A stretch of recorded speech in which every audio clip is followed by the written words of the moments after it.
과거나 현재를 막론하고 인생에서 명예는 매우 중요한 덕목이라고 할 수가 있습니다. 물론 명예는 거창하게 사회적인 명성이나 지위를 얻는 것, 그것도 명예로운 삶이겠지요. 그것만을 뜻하지는 않을 것입니다. 그저 일상적으로 나와 관련된 사람들로부터, 내가 속한 공동체로부터 인정받고 존중을 받는다는 것만 느껴도 참 명예로운 인생이다, 그러지 않겠습니까? 부모가 자녀로부터 존중을 받고 또 자녀도 부모의 사랑과 존중을 받는다라는 걸 느낄 때 참 나의 삶은 행복하다, 명예롭다, 그렇게 표현해도 틀리지는 않을 것입니다. 그런데 여러분, 반대로 나 자신의 존재가 무시당하거나 수치스러운 일을 당하면은 명예가 손상되고 심각한 상처를 입는 경험을 하게 됩니다. 무관한 사람이 그래도 그런데 관련된 이들로부터 그러한 경험을 하면 그 상처는 참 회복하는 데 오랜 시간이 걸릴 것입니다. 성경에 수많은 인물들이 나옵니다. 여러분, 그들 중에서 가장 명예로운 삶을 살았던 이름을 대보라 그러면은 각자 생각하는 게 다르겠지요. 근데 저는 문득 다윗이 떠올랐습니다. 성경에 다윗에 대한 이름은 참 많이 나와 있고요. 특히 시편에 보면 다윗이 지은 시들이 상당수 수록되어 있습니다. 명예로운 인생을 살았던 다윗. 그런데 그의 삶을 조금 더 세밀하게 들여다보면은 주변의 다윗을 무시하고 그를 굉장히 괴롭혔던 사람들이 너무나 많았던 것을 보게 됩니다. 그를 존중하지 않습니다. 그의 명예를 땅에 실추시키는 그러한 일들을 하는 사람이 다윗 주변에 너무나도 많았습니다. 몇 가지 예를 들어보죠. 먼저 다윗의 아버지는 이새였는데요. 아버지 이새가 다윗을 그렇게 존중하지 않았습니다.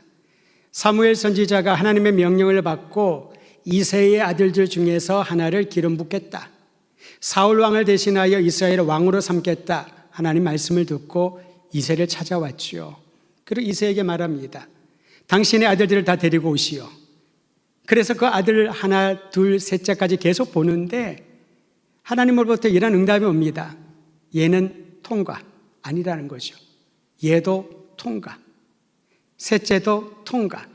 이사가 다 아들이로 데리고 온 그 아들들은 하나같이 다 하나님이 생각하고 있는, 하나님이 기름 부음을 받을 사람이 아니었던 것입니다. 그제서야 사무엘 선지자가 한 번 더 이새에게 묻습니다. 이게 답니까? 당신의 아들 다 왔습니까? 그러자 이새가 문득 막내가 기억난 거예요. 그 막내가 다윗이었죠. 들에서 양을 치고 있었답니다. 그러니까 이새의 눈에는 다윗은 그 아들들에 포함되기에는 너무나도 미흡하고 부족한 아이였던 것이지요. 근데 만약에 이 막둥이 다윗이 그 사실을 알고 얼마나 서운했을까요? 아니, 아버지가 왜 날 안 불렀지? 형들은 다 부르면서 왜 나는 이 자리에 부르지 않았을까? 아버지 이새로부터 아들 다윗은 존중받지 못하는 사람처럼 보였던 것이지요. 형들로부터 그는 존중받지 못했습니다. 아버지의 명을 따라서 전쟁터에 나가 있는 형들을 안부를 물으러 다윗이 가게 되지요. 동생을 보면 얼마나 반가웠을까요? 오랜만에 본 동생인데 기뻐하며 즐거워하며 다독거려야 되는데 보자마자 뭐라고 하는지 아세요? 너 지금 전쟁 놀이 구경 왔니? 그래, 조롱을 합니다. 꾸짖습니다. 형들로부터도 그저 존재감이 없는 이가 다윗이었던 것이지요. 그는 사울 왕을 충심으로 섬겼습니다마는 사울은 그를 오해합니다. 자신의 자리를 탐내는 그러한 야망 있는 사람으로 오해하고 다윗을 죽이기로 결정을 하고 덤벼들지요. 다윗의 인생은 이처럼 고난의 연속이었습니다. 최선을 다해도 진실이 섬겨도 사람들로부터 인정받지 못하는 다윗. 아들 압살롬도 마찬가지입니다.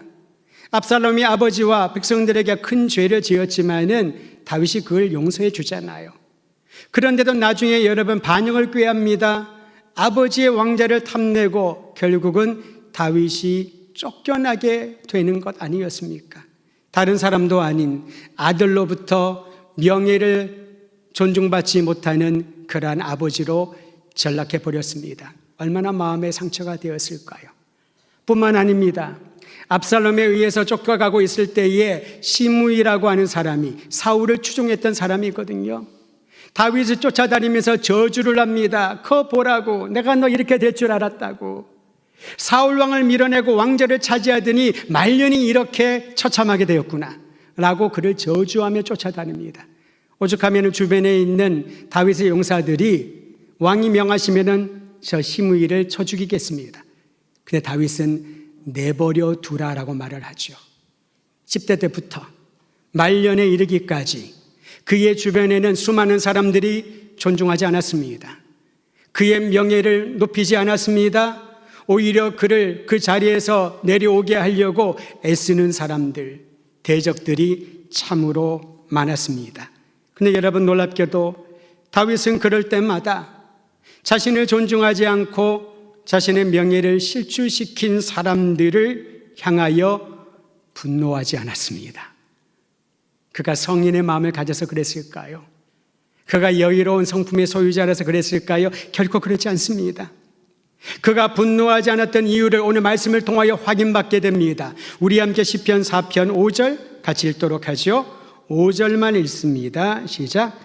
의의 제사를 드리고 여호와를 의지할지어다. 다시 말하면은 그는 자신을 공격하는 이들, 자신을 존중하지 않는 이들, 명예를 실추시킨 이들에게 분노하지 않고 대신에 하나님께 경배하며 하나님만 의지하는 믿음을 가졌던 것이지요. 다윗에게는 한 가지 소망이 있었습니다. 그 소망이 무엇인지 우리는 그 다음 말씀을 통하여서도 확인받게 됩니다. 4장 6절 같이 읽습니다. 시작. 여러 사람의 말이 우리에게 선을 보이지 않 누구냐 하오니 여호와여 주의 얼굴을 들어 우리에게 비추소서. 특히 마지막 구절입니다. 하나님의 얼굴을 우리에게, 나에게 향하여 주소서.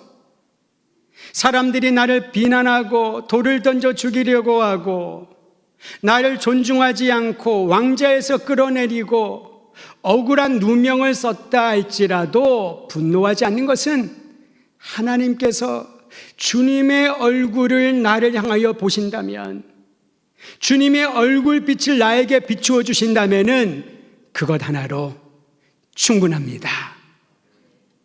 그래서 견딜 수 있었던 것이죠. 인간적으로 얼마나 화가 났을까요? 얼마나 속상할까요? 여러분 그렇지 않습니까? 참고 또 참고 또 참는다 하더라도 사람들이 나를 굉장히 힘들게 만든다면은 얼마만큼 참을 수 있을까요? 7번을 참을 수 있을까요? 참지 못합니다. 솔직하게 말하면은. 그런데 다윗이 참고 견딜 수 있었던 한 가지 근거가 있었습니다. 그의 관심은 사람들의 말이 아니라 하나님의 시선이었습니다. 아버지여, 여호와여, 주의 얼굴빛을 나에게 비추어 주소서. 주님의 얼굴을 들어 우리를 향하여 주소서. 우리는 동일한 마음을 이렇게 기도할 수 있어야 됩니다. 하나님, 주님의 얼굴을 들어 우리 민족을 비추어 주시옵소서. 이 소망의 기도를 하나님 앞에 날마다 드릴 때 현실은 그렇지 않아도 그 현실을 뚫고 새로운 현실을 만들어주시는 하나님을 신뢰하게 될 것입니다. 뿐만 아니라 다윗은요, 하나님께서 주신 특별한 것을 가슴에 품고 살았기 때문에 자신의 명예를 실추시키는 사람들을 향하여 분노하거나 또 보복하려고 하지 않았습니다. 인내하고 견딜 수 있었던 것이죠. 그게 무엇일까요? 시편 4편 7절과 8절은 다윗의 마음에 품고 있었던 것을 우리에게 가르쳐 줍니다. 7절 8절도 같이 읽습니다. 시작. 주께서 내 마음에 두신 기쁨은 그들의 곡식과 새 포도주가 풍성할 때보다 더하니이다. 내가 평안히 눕고 자기도 하리니 나를 안전히 살게 하시는 이는 오직 여호와시니이다. 하나님이 그의 마음에 두신 기쁨이 있었다라는 것이요.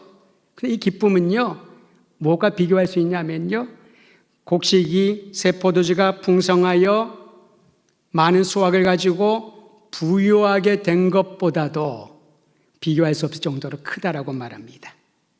평안히 눕고 잠을 자고 안전하게 사는 이런 평탄한 생활보다도 비교가 안 될 정도로 너무나도 좋다라고 그는 말하고 있습니다. 여러분, 우리가 언제 기뻐하나요?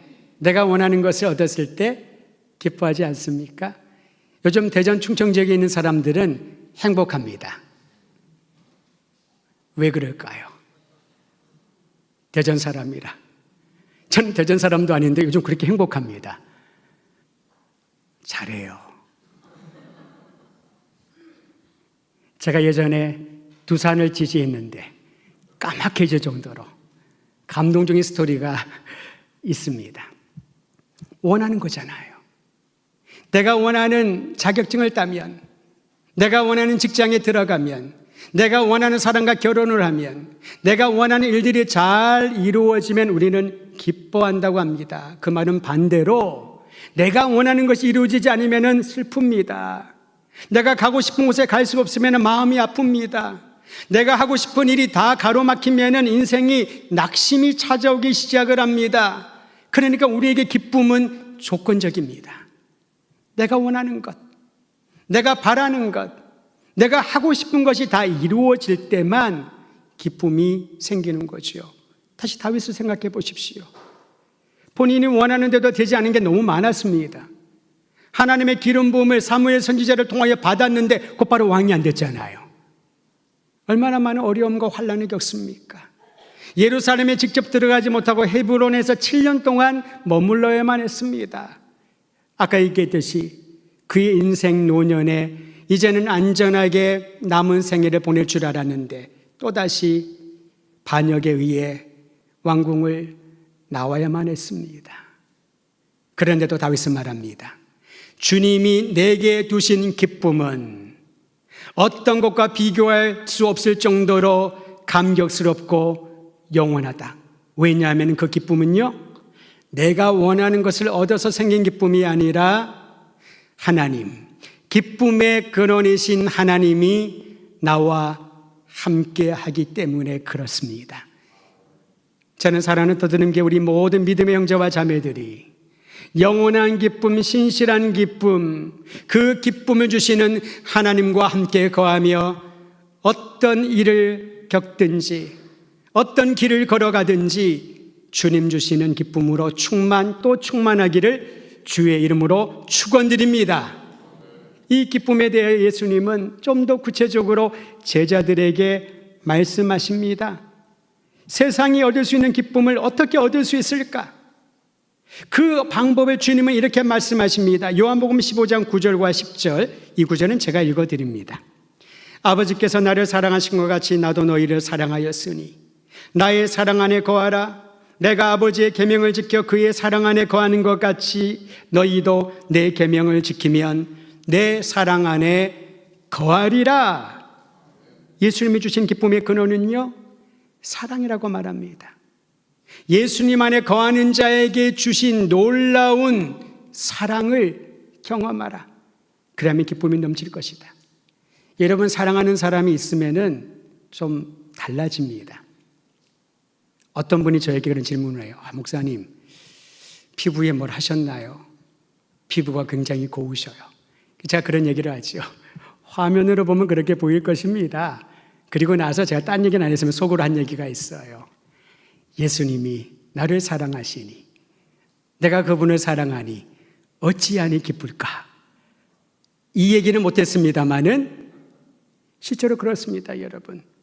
내가 누군가에게 사랑을 받고 누군가를 사랑한다면은 예뻐진다고 하죠. 잘생겨진다고 하지 않습니까? 갑자기 그렇게 변하는 게 아니라 내 마음속에 있는 무엇인가가 나의 삶을, 나의 모습을 달리 보여주는 것입니다. 그 사람들이 느끼는 거죠. 내 안에 거하라, 내 사랑 안에 거하라. 주님께서 명하십니다. 예수님의 사랑이 내 안에 거하면 나를 미소 짓게 합니다. 예수님의 사랑이 내 안에 거하면 다른 이들을 사랑하고 싶은 마음이 절로 생기는 것이지요.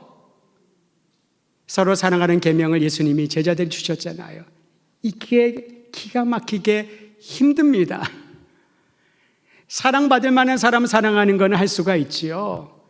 사랑받을 만한 짓을 안 해도 사랑하려고 노력하면은 뭐 그 정도는 할 수 있겠습니다만은, 사랑받을 짓은 하나도 못하고 미움받을 일만 하는 사람을 사랑하는 일은 정말 할 수가 없습니다. 근데 주님이 명하시잖아요. 서로 사랑하라. 어떻게 사랑할 수 있을까? 방금 읽은 말씀을 다시 한번 들으시길 바랍니다. 내가 너희를 사랑하였으니 나의 사랑 안에 거하라.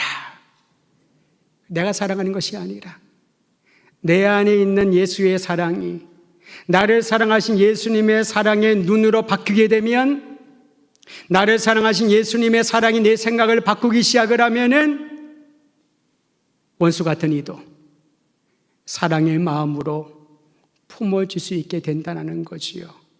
사랑하는 성도 여러분, 그때 세상은 이들이 진정 고 예수님의 제자이구나 라는 것을 알게 될 것입니다.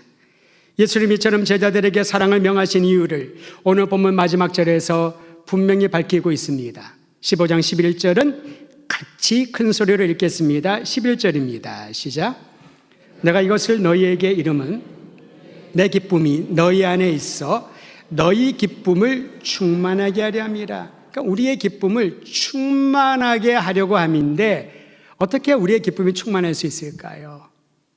예수님의 기쁨이 내 안에 주입되면, 예수님의 기쁨이 내 안에 채워지기 시작을 하면은 나의 기쁨이 충만하게 된다는 겁니다. 여기서 기쁨이란 단어는요, 성경에서 관용적으로 사용할 때 이 두 가지 뜻이 있습니다. 첫째 뜻은요, 내 마음이 춤을 춘다. 여러분, 어깨 춤을 출 수는 있잖아요. 근데 마음이 춤을 추면 어떻게 추는 게 마음이 춤을 출까요? 근데 이 기쁨이란 단어에는 마음이 춤을 춘다. 두 번째는 이런 뜻도 있습니다. 내 마음이 소리를 외친다, 환호한다. 여러분, 마음이 어떻게 환호할까요? 한번 물어보시죠. 마음은 어떻게 환호하니? 어떻게 소리치니? 이렇게 표현하고 있습니다. 주님이 주시는 기쁨은 내 마음이 어깨춤을 추게 하고, 주님이 주시는 기쁨은 내 마음이 큰 소리로 외치게 합니다. 나는 행복하다고, 나는 즐겁다고, 나는 살 소망이 있다고, 그럴 외침을 마음이 하게 한다라는 겁니다. 그 일례가 또 다윗을 예로 들려고 합니다. 다윗이 왕으로 있을 때에 블레셋에 뺏겼던 여호와의 궤가 돌아오는 것을 그는 듣고 보게 됩니다. 그리고 나서는요, 그냥 달려나갑니다. 밖으로 백성들과 함께 춤을 추고요, 소리를 외칩니다. 여호와의 영광이 이스라엘로 돌아왔구나. 빼앗겼던 여호와의 궤가 돌아왔으니 하나님의 영광이 우리 민족을 비추는구나. 춤을 추며 그 모습을 본 부인 미갈은 아주 채통도 못 차리는 왕이라고 비난을 하지 않습니까? 근데 다윗은 그게 중요하지 않았습니다. 내가 왕인데 의전을 갖추어서, 내가 왕인데 좀 기다리면서 아주 진중하고 멋있게 맞이해야지가 아니었던 거지요. 이게 바로 마음이 춤을 추고 마음이 소리를 지르는 것이 몸으로 외적으로 표현되는 것이지요. 그러므로 주님이 주시는 기쁨은요, 출발은 내 마음이 춤을 추고 내 마음이 소리를 지르는 것인데, 이제 그 연장선에는 내 몸과 내 삶과 내 인생이 춤을 추는 것입니다. 오늘 예배드리고 돌아가시는 모든 분들은 춤을 추며 나가시면 좋겠습니다. 주님이 주신 기쁨으로 춤을 추면서, 저 뒤에 서서 한번 춤을 잘 추고 나오시나. 마음이 춤을 추고 우리의 손짓이 몸짓이, 때로는 여러분 회사에서 어떤 기획을 하고 진행을 하는데 안 될 수가 있지요. 관계에 부딪힘을 어려움을 들 수가 있고요. 사업을 구상하는데 잘 진행되듯 하다가 요즘 얼마나 어렵습니까? 장벽에 부딪혀가지고 근심 또 근심. 그럼에도 불구하고 주님이 내 마음에 주신 기쁨은 그러한 상황들을 뛰어넘는, 그 다음에 새로운 미래를 보게 하기에 춤을 추며 기뻐할 수 있다라는 것입니다. 저는 이 기쁨이 여러분과 여러분의 가정과 교회와 우리 대한민국 안에 차고 넘치기를 간절히 소망합니다. 가슴을 뛰게 하는 일이 없이 지루하고 힘든 상황 가운데서 우리는 기쁨을 찾기가 어렵습니다. 그러나 주님이 주시는 기쁨은 주변 사람들이나 조건에 영향을 받지 않습니다. 우리가 잘 알고 있는 하바국 선지자, 제가 하바국 선지자 잘 알고 있는 그러면 어떤 분들은 목사님 발음을 잘못하셨나? 호박국 아닌가? 비슷한 발음이다마는 전혀 다릅니다. 하바국 선지자가요, 그 당시에 그가 사역했던 시기는 정치적으로, 경제적으로, 영적으로 피폐함 자체였습니다. 북이스라엘은 이미 아시리아에 망했고 남유다도 곧 망할 지경에 있었던 그런 상황이었지만은 하바국 선지자가 뭐라고 한 줄 아세요? 3장 17절에 이렇게 기록되어 있습니다. 들어보셔요. 들어본 적 있는 구절일 겁니다.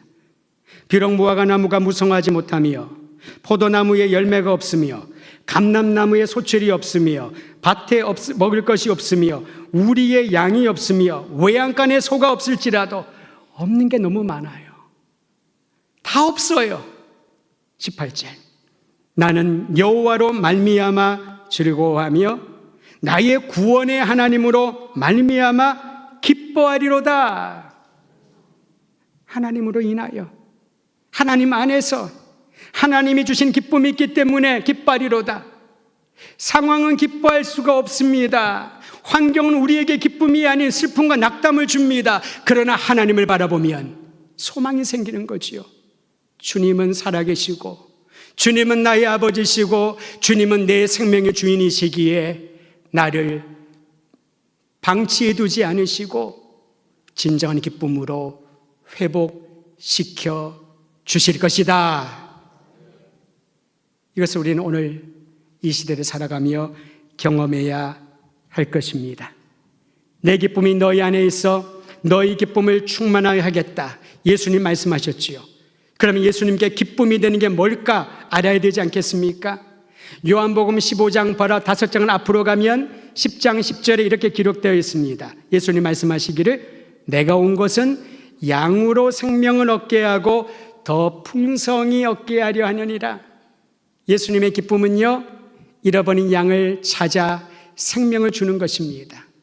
풍성한 생명을 누리게 하는 것입니다.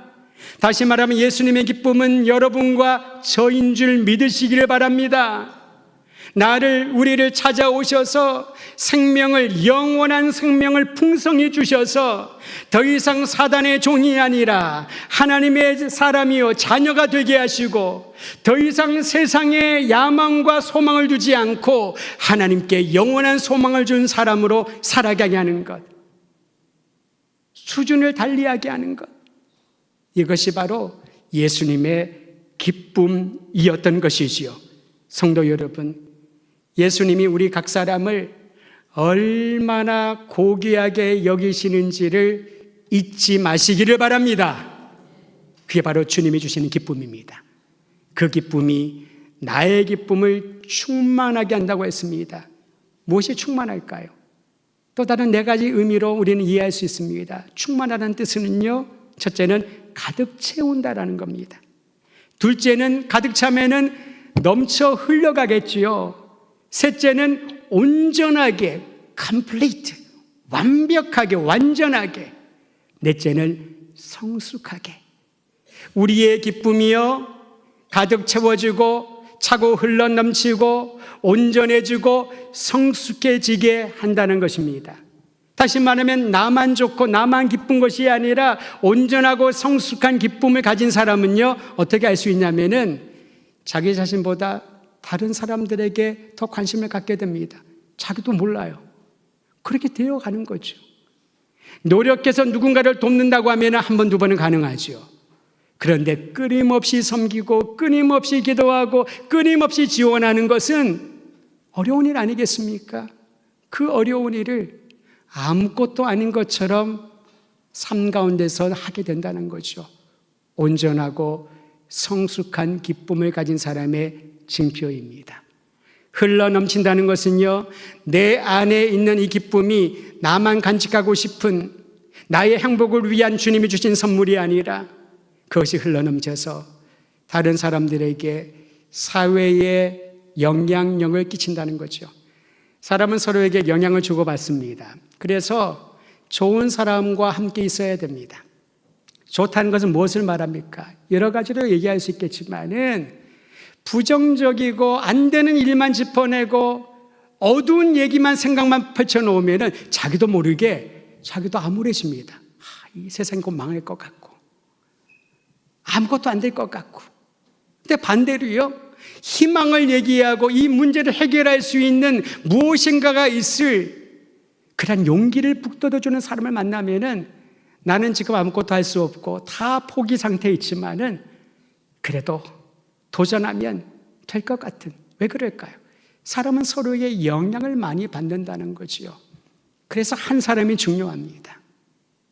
예수 그리스도를 주로 모시고 주님의 마음을 품고 주님의 생명을 가진 한 사람이 쓰레기가 가득하는 마을에 들어가면은 거기에 예수의 생명을 발하게 할 것입니다.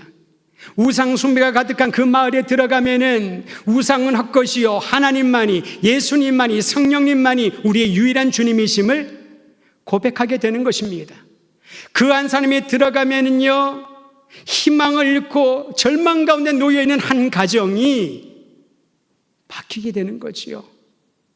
이것이 주님이 주신 기쁨이 내 안에 충만하게 되는 징표인 것입니다. 신앙생활은 증거를 보여주어야 됩니다. 내가 예수님을 믿는다는 증거, 내가 천국 소망을 가졌다는 증거, 내가 영원한 생명을 소유했다는 증거, 그 증거를 어떻게 보여줄 수 있을까요? 그것이 내가 걸어가는 걸음걸음이 될 것입니다. 그 걸음마다 우리 주 예수님께서 동행하십니다. 손을 잡아주십니다. 위로하실 겁니다. 새 힘을 부어주실 겁니다. 일어나라고, 아니면 내가 너를 업고라도 가겠다라고 주님께서는 격려하여 주십니다. 주님의 음성을 듣고 주님의 기쁨이 내 안에 충만한 기쁨이 되는 경험하며 날마다 승리하기를 주의 이름으로 축원드립니다.